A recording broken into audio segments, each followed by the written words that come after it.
Hey Cheerstars parents and athletes. This video will cover everything you need to know about our 2023-24 competitions. Let's get started. Alright, the first thing we need to cover today is our actual competition schedule. So our first competition is next weekend. That's January 20th. That's a victory event called the Peach Classic, and that's located at the Georgia International Convention Center, which is by the airport. Our second and our largest event is Cheer Sport Nationals. That's on Saturday, February 17th at the Georgia World Congress Center, and that is located in downtown Atlanta, Georgia, right by the Dome. You'll see that this has also listed February 16th. That is because we have mandatory practice for all teams here at the gym Friday, February 16th. Our third event is March 2nd, which is Prep Nationals. This is also at the Georgia International Convention Center right by the airport. And then our fourth regular season event is March 23rd. This is also a victory event, and this is called the Georgia Showdown at Dalton Convention Center in Dalton, Georgia. Those are our four regular season events, and at our two victory events, we will be working to get a bid or an invite to our final competition, which is called Emerald Nationals, and that's in Pensacola, Florida on April 27th and 28th. We're going to cover all the information you need to know about Emerald Nationals at the end of this video, but for now, just wanted to mention it so you have that date on your schedule. Now, for each competition, we usually don't receive a tentative or any kind of hint towards when we're going to compete until 2 weeks out from each competition. Some companies do provide us with a block schedule, which is kind of just a broad range of times a few weeks out, but some of them don't. As soon as I have any kind of information sent to me about what time we could be competing, I will always send it out to you. So I promise I'm not withholding information, but that usually we don't have anything at all until about 2 weeks out. Finally, the week of the competition, so the Monday before we will compete on that Saturday, they will send out a competition schedule. They usually don't make this final until the Wednesday before we compete. So I know that this may seem like a little last minute, but unfortunately that's just how it operates in the world of cheerleading. So for now, you should tentatively plan your whole entire day. Mark it off on your calendar. You are not available on any of those Saturdays. Go ahead and get babysitters or whatever it is that you need to get done. And then as soon as I get that information, I will send it out to you. Once we do have the info, you should plan to be at each competition between 3 and 6 hours once we actually have a final schedule. Now, varsity versus victory events. The main difference is going to be, one, at our victory events, those are the two events that we can get a bid or an invite to our end-of-season competition in Emerald Nationals. And then second, we do have to fill out a waiver in order to attend the victory competitions. So once you fill it out once, you're good for the rest of the season, but that waiver is not going to come from me. It's actually going to come from a company called Champ, and you should have already received an email with them with your waiver. I will also send it out via text once we get a little bit closer. But go ahead and fill out that waiver. Check your email, and if not, just be on the lookout for it because I'll send it out several times before we compete as well. Now let's talk about competition day and what you should expect. So first, you're going to get a competition packet for each event. This is a very, very detailed packet that I'll send out to you via email and hopefully in person. As long as that schedule is final, you'll get it the Thursday before each competition. Just like you got for Showcase, this packet has everything you need to know about each competition. So it has the address. It has how much is parking and where should you park. How much does it cost for spectators to get in? Can you bring food in? Are there bids at this event? What time do you have to be there? What time can you leave for the day? Literally any question that you could have about the event is probably located in that packet. So please take the time to read through. It's only usually just a couple of pages. That way you're prepared and you have all the information you need to know for the competition. Just as a reminder, companies do not usually send final schedules until the Wednesday or Thursday before the event.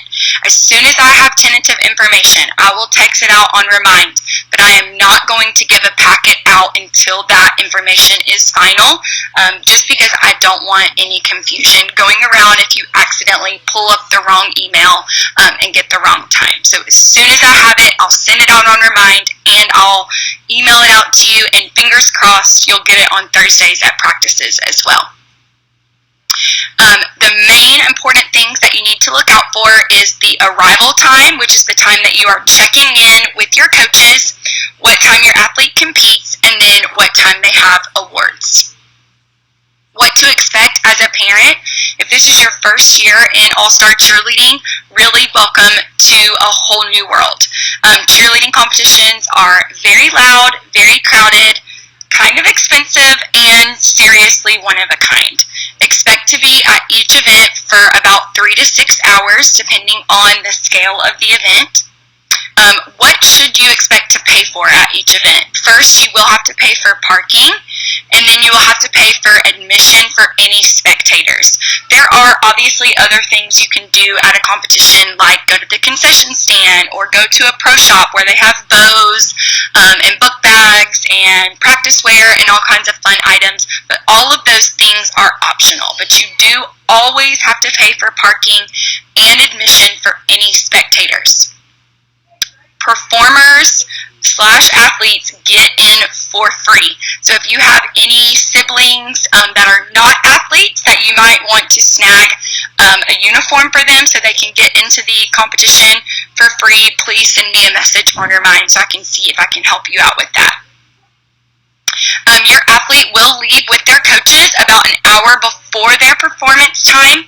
Competitions always run either on time or early. It is very rare that they run late. So it's really important for you to head to the arena right after the coaches take the athlete so that you don't miss your child's performance. Right after the performance, your athlete will go back with you and stay with you until awards. So please do not drop off your athlete at any competition. I know that competition days are sometimes stressful days for athletes, parents, and us coaches as well. So the best thing we can do to ease some of the stress and anxiety that we have around such a big event is to plan ahead. So first, you can know the competition information before.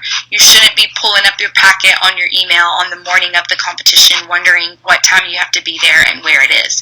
You should, at the very least, read through that packet the night before, know everything you need to know, and then after you have all that info, you can decide what time you need to leave your house, and then I would maybe buffer that time just a little bit because you never know when there's going to be a wreck on the interstate with traffic or they're doing road construction. So you just want to make sure that you're not going to stress yourself out by getting caught in something like that and you don't have enough time to get there. We want to also make our athlete be a little responsible, but also make sure they have all of her things together because you don't want to be rushing the morning of competition trying to find things. It's stressful for the athlete and it's really stressful for you. So even give them a checklist and make them check it off. They need to have their bow, their makeup bag, their uniform top, their sports bra, their skirt, their warm-up pants, their warm-up jacket, their cheer shoes, and a pair of plain black socks. You can also ask your athlete if there's anything that she needs that will help them out with the competition day, help them ease their anxiety and stress. And again, I recommend that you have this conversation before the morning of competition, at the very least the night before, but you could definitely start this conversation this week as we're heading into our final week of practices. You can make suggestions. It may be things like they want to have a special breakfast, or they want to have a smoothie.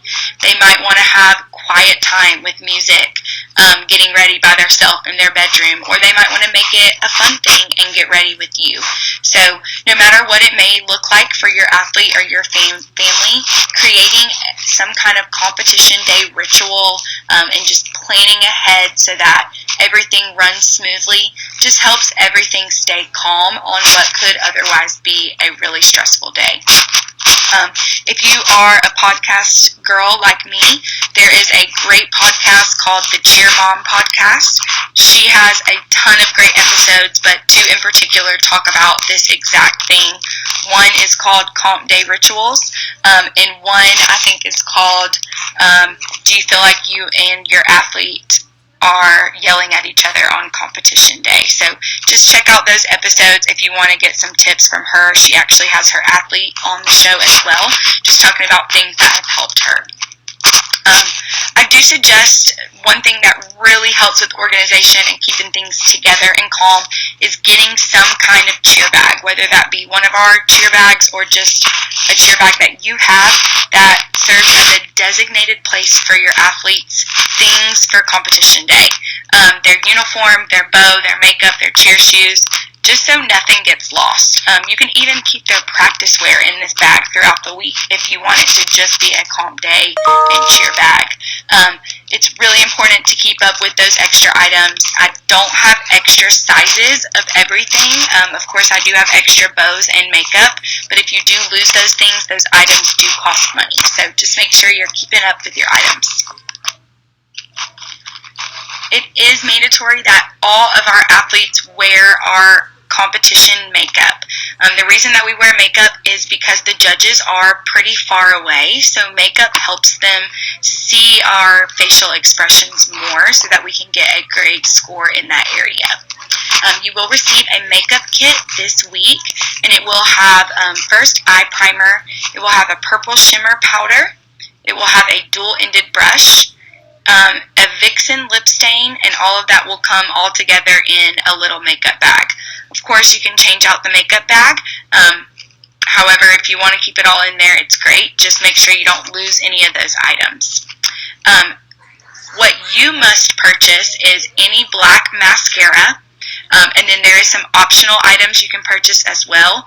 One would be black eyeliner, face powder, and then blush. All of those are optional. It can be as minimal makeup as you would like it to be, as far as it still meets the dress code, but you don't have to do, a full face bake or anything like that. But if you want to, it's only going to emphasize your performance. But just know that it is not mandatory to do any of those things. I will be sending out a YouTube video this week that has step-by-step instructions.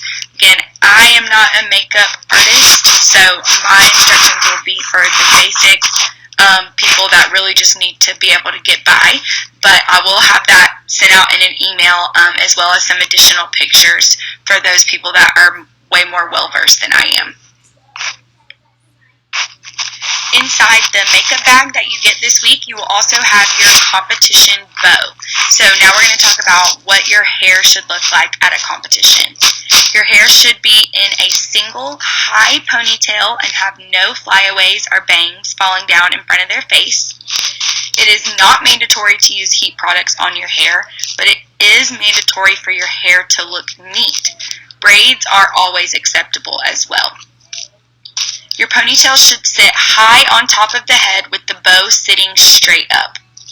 Your competition bow should only be worn for competitions. If you do lose your bow, a replacement bow is $30. Please be mindful of any hairstyles that would add any extra weight to the head.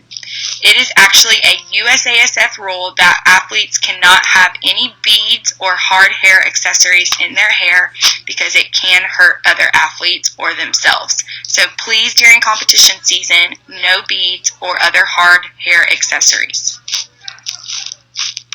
Athletes with hair that does not touch their collarbone may wear their hair in a half-up, half-down ponytail. I did include lots of pictures over here to the right side so you can see some examples. Again, it does not have to be, Texas ponytail, but it does need to look like you spent some time getting ready. If you look good, you're going to feel good, and then you're going to compete good. So if you have any questions about your athlete's hair, you can always take a picture and send it to me on Remind, and I can let you know if the hairstyle looks good or not. Next, we're going to talk about jewelry and nails. No jewelry should ever be worn with your cheer star's uniform. This goes for necklaces, rings, bracelets, even if they are not hard, like excessive rubber bracelets or anything like that, cannot be worn with your uniform. Also included in that are stud earrings, belly button rings, and nose rings. So make sure you're getting all of that stuff out in the morning as you're getting ready for competition day. It is a good recommendation to not get any new piercings during competition season. New piercings usually cannot be taken out, even if it is for a few hours. Sometimes they can grow up. So I recommend just waiting until after competition season so you don't have to pay to get your ears or whatever it is re-pierced because it grew in while you were competing. This is a rule from the USASF. If a teen is seen in jewelry, whether it is in the hallway, in warm-ups, or on a competition stage, they can receive a 1-point deduction. Nails are a safety hazard, so they must be kept very short. Absolutely no tips. When you turn your athlete's hand over and look at the palm, you should not be able to see nails coming over the top of their fingertips. The nails can be painted, but they must be a neutral color like tan, nude, light pink, or white so that they're not a distraction on stage. If nails do not meet the nail standards, we will ask the parent to clip them. I have some heavy-duty nail clippers in the cheer bag. We'll ask you to clip them, or we will ask you to remove their polish before we head to warm-ups. I know nails are expensive. This is not to be seen as a punishment. It is obviously a safety issue for athletes that they're stunting with. They could scratch them or poke them in the eye, but it's really more of a safety issue for the athlete that personally has the nails themselves. I did include a picture. This is actually just of myself that happened at a practice. So even one small tip can really rip your whole nail bed off. I've seen much worse instances than this happen. So just keep the nails short until after competition season. Alright, next thing we need to cover is dress code for our athletes while at competition. All athletes do have warm-ups. These were a required item, so warm-ups are required to be with you at all competitions. The only thing athletes are allowed to wear while they're at a competition is their competition uniform, their warm-ups, or a combination of those items. That's it.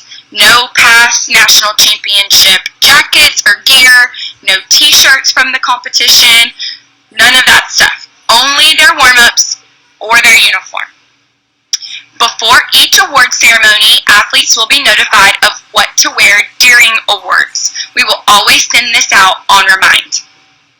If it's cold outside, athletes may wear warmer items over their warm-ups in order to protect them from the elements. Of course, we want to keep our athletes safe, warm, and protected. So if it is really cold outside, please put on that extra layers of gear. Just make sure that you still have your warm-ups and your uniform with you. While at competitions, you also can only wear your cheer shoes, but this is new this year. You can also wear your DCS slides, which we gave you guys for Christmas. However, please make sure if your athlete is leaving in her slides that you make sure they have their cheer shoes before you leave your house. I am all for making our athletes be responsible for their own things and items. However, it is you that's going to be driving back to your house to get the shoes and rushing back to competition if they leave them, not your athlete. So just do a quick check before you pull out of the driveway and make sure that they have their cheer shoes and really their uniform. So a quick checklist is, do you have your skirt? Do you have your sports bra? Do you have your leotard? Do you have your bow? And do you have your cheer shoes. Those are the top 5 items that you need for every competition. I do have some replacement items with me on comp days. I have a uniform. It may or may not be your child's size, but one thing I do not have is shoes, so definitely make sure that you have them with you. Equally as important of all the last sides is how do we act at a cheerleading competition. For our Douglasville Cheer Stars, it is very important to us to teach and act out good sportsmanship while we're at competitions. So what exactly does that mean? We do not talk bad about other teams. We do not point and laugh at other teams. We don't wish that other teams fall or do bad. We support everybody. We clap for everybody. Even teams we're going against, even if they beat us and we think we should have won. What we choose to do is take whatever score sheet and things that we get, and we come in the gym and we work hard. We don't wish bad on other people. We don't act ugly or nasty. We cheer for everybody, and if we have an issue, we work hard here in the gym. So, with all that being said, please show good sportsmanship while at competitions. That is in awards, before awards, anytime in between. You are a representation of this program, and you can, or your child can, be dismissed if we are not being good sports. So control your emotions. If you need to pitch a fit, do it outside of the venue, and remember to just always be positive about our teams and about other teams. We are always trying to put out good karma so that it comes back to us. Alright, now I'm going to go over a few more policies. They are important enough for me to have to physically say out loud to you, but I'm not going to give a ton of details. But if you have any questions about any of these policies on these slides or before, and you want to know a little bit more explanation, just reach out to me. I would love to chat with you about it. Remember, rules are in a place for a reason. It's because they didn't used to be a rule and something happened to cause this to be a rule. So just keep that in mind as we go through these. Make sure your child gets a good night's rest and has healthy meals prior to their team's performance. That is lots of carbs and proteins, and that is low sugar intake and increase in water intake. This should happen about 7 days before each event, but definitely on the day of. Because cheerleading is not an individual sport, if your child goes to bed sick or wakes up sick, we still may expect them to compete sick. Call me as soon as you realize your child is sick. Do not send me an email. Do not send me a remind message. Give me a personal phone call. 404-422-7283. If you miss a competition, it is reason for immediate dismissal, and obviously this is handled on a case-by-case basis, but please keep in touch with me and communicate if anything crazy is going on in your life. Your athlete must be at all practices the week leading up to a competition in order to be eligible to compete, and there is no exceptions made to this. It is a safety issue for our athletes. Please watch all Cheer Stars teams from priority seating, which is a area right at the front of the stage for the parents and fans of that team. If you're required to watch Cheer Stars teams, it's going to be noted in your packet, so make sure you keep an eye on that big chart. But during those performances, please put your phones away and get excited for your kids.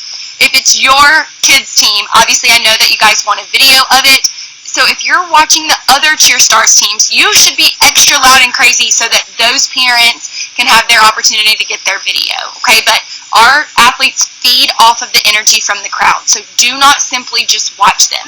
Scream, clap, ring bells, noisemakers, whatever you got to do, they need to feel your support while they're on that stage. After competing, you will pick up your child, and they are your responsibility until we meet back up for awards. So no kid should ever be dropped off at a competition. You're going to need to pick them up right after the performance. It's usually on either the left or the right side of the stage, but pickup locations will always be sent to you via remind. So again, make sure everybody that's coming to competition is on that remind message. Be positive always, and especially to your child, and even on social media before and after an event, regardless of the outcome. Competition days are tense for parents, athletes, and coaches, so watch what you say at all times. You never know who's listening, and the most important person who's listening is your athlete. They learn from what you do, not just from what you say. If another child makes a negative comment and hurts your child's feelings and you feel the need to address it while at a competition, please attempt to address it with their parents directly. Do not parent a child that is not yours. If another parent is talking about your child or any child, inform me immediately. Keep in mind, bad days are bound to happen, and one day it will be your child's bad day. They will bust their tumbling or drop their stunt or simply just fall walking across the stage. So as a reminder, a child's performance or a final team placement is no reflection of you as a parent, and it is not a final reflection of them as an athlete either. Never approach a competition official or judge unless it's in the form of complimenting the competition. This includes if you, for example, won a national champion t-shirt and it's not the right size, reach out to me or the coaches and we can get this corrected for you. Before or after an event, do not contact competition companies for any reason. This applies to both phone and email, and this is a rule from competition companies. They do not deal with parents directly. You can post routine videos online, like on your Facebook, but only if it is a hit, which means all elements of the routine hit. Please note you cannot go live on Instagram or Facebook. This is against the rules, so our team could be disqualified for this. And this is arguably the most important thing I will say during this entire meeting, and that is be on time, be on time, be on time. It stresses out your athlete and it does affect their performance whether you think so or not. They need alone time with their team to get focused on the battle ahead. And you never know what's going to happen. We may have had an athlete wake up that morning with a stomach virus and we've got to change things. But we just need everybody there to be prepared, and it helps everybody not be stressed out. So, be on time. We are family here at CheerStars, so make sure you're looking out for your family. If you see somebody in a CheerStar shirt that is lost, even if you don't know them, talk to them, make sure they know what's going on, help them out. We cannot do this without each other, so really try to be there for each other, and just be nice, guys. You know, anytime you go to a concert or a big event, there is a lot of people bumping and moving around, and sometimes it can just not be a great experience. But if we all have the mindset that we're going to have a great day and we're going to be nice to everybody we pass, I promise it will be a better experience for you, your athlete, and just everybody in general. So be nice and have fun. Our bid competition, Emerald Nationals. This is considered our end of season competition, and it is in Pensacola, Florida. For this competition, it's not like the others. You can't just sign up online and plan to attend. Instead, teams must be invited to the event by earning a bid. Bids are earned based on your scores and your placement at bid-eligible competitions. We have 2 chances to earn a bid to Emerald Nationals. Our first one is at our first competition on January 20th at the Peach Classic. And our second chance to earn a bid is at our last competition on March 23rd, which is the Georgia Showdown.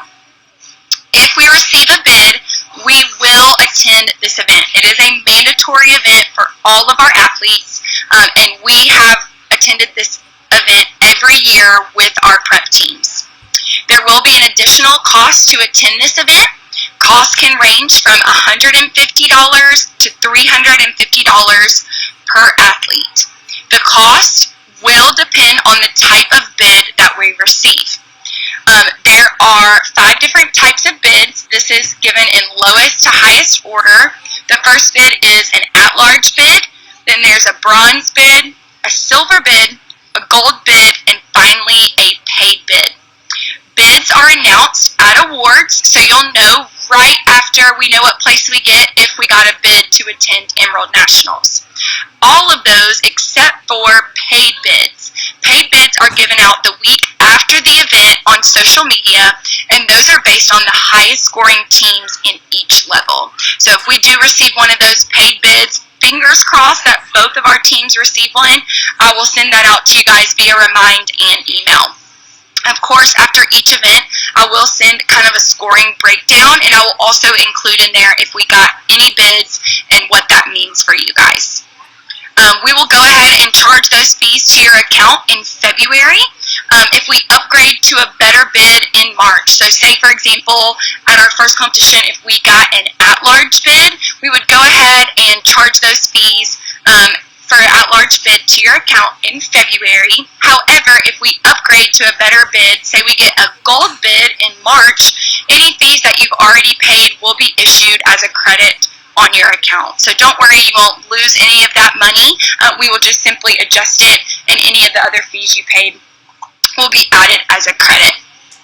On the night prior to the competition, you will be required to stay in the competition city, and we will compete on either Saturday or Sunday, not both. As soon as they release the block schedule to see which day we will be competing, I will definitely send it out to you. But for example, if your team competes on Saturday, you will have to be in Pensacola on Friday. If your team does not compete until Sunday, then you will not have to be in Pensacola until Saturday. Again, as soon as I have more information, I will send it out to you guys. On the night prior to competition, you will be required to text me with your location by 11 p.m. Again, you are required to be in the city the night before you compete. You do not have to stay at any required hotels. Again, I'll send out all that information after we receive our bids. If you decide to send your child with another family, I do ask that you work out financial arrangements with them beforehand. I'll also ask that you let me know if your child is traveling with another family so that I know who to contact if I'm trying to locate your athlete. I do not have all of the information about our first competition yet, but here is the information that I do have. Our first competition is next weekend, Saturday, January 20th. That is at the Georgia International Convention Center. You will see the address located below there, but please make sure you know this venue is located by the airport in College Park. It is not located in downtown Atlanta. They have already sent out information to us just letting us know that we will not have any kind of schedule until Friday, January 12th. That is this Friday. I will send out those tentative times on Friday via Remind. You will receive your packet on Monday, January 15th after 5 p.m. This is when they plan to release the final schedule. For now, please reserve your entire day. Plan to be at the event for 3 to 6 hours. As soon as I have more information on how long you'll be there and when you'll be there, I will let you know that information. The parking for this event is $10 per vehicle. You will pay as you enter the parking lot. No cash is accepted for parking. This is card-only entry. The admission cost for spectators, remember, athletes do not pay to enter a competition. Seniors ages 65 and up, the cost is $15. $15 is also the cost for children ages 4 to 6. Anyone ages 7 and up, the admission cost is $20. And of course, children ages 3 and under are free, as well as athletes.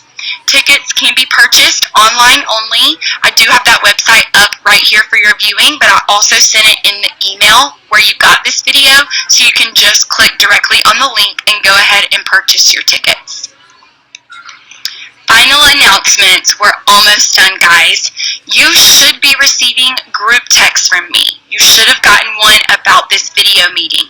If you did not receive this message, you are more than likely not on the Remind group text.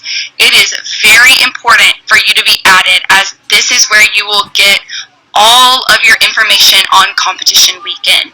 You will not know where to meet your coaches, where to pick up your athlete, any information if you are not on this message. So please get on Remind.